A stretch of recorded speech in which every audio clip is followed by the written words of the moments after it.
Tumatawag siya ng tubig sa dagat, ibinubugso sa ibabaw ng lupa.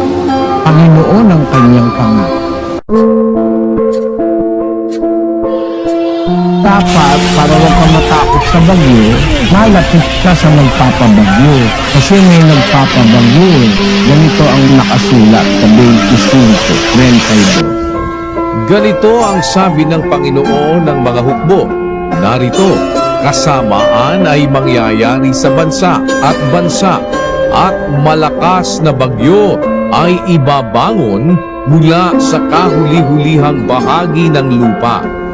At ang mapapatay ng Panginoon sa araw na yaoy magiging mula sa isang dulo ng lupa hanggang sa kabilang dulo ng lupa. Sila'y hindi tatagpuyan o dadamputin man o ililibing man. Sila'y magiging dumi sa ibabaw ng lupa.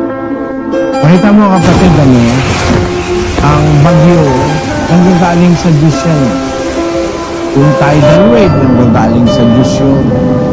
Basahin natin ang Amos. Siya na gumawa ng kanyang mga silid sa langit at tumatha ng kanyang balantok sa lupa.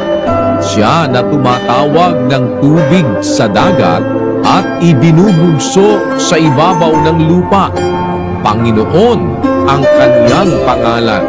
Tumatawag siya ng tubig sa dagat, ibinubugso sa ibabaw ng lupa. Panginoon ang kanyang pangalan.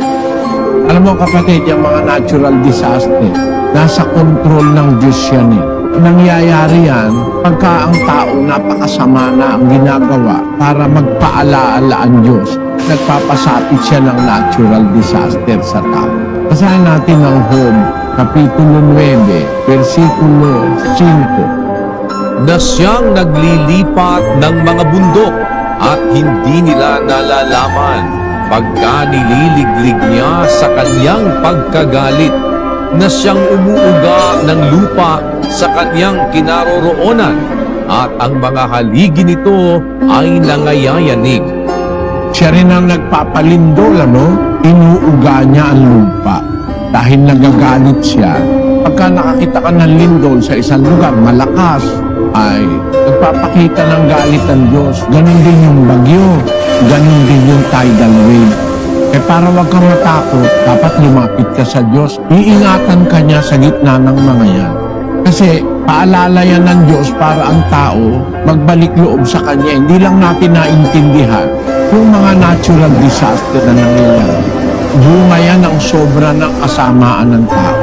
Hindi na kumikilala sa Diyos, marami nang ayaw man lang na manalangin sa Diyos, tumasama ng masyado ang tao. Ang ginagawa ng Diyos, nagpapasapit ng mga ganyan para maalala siya ng mga tao.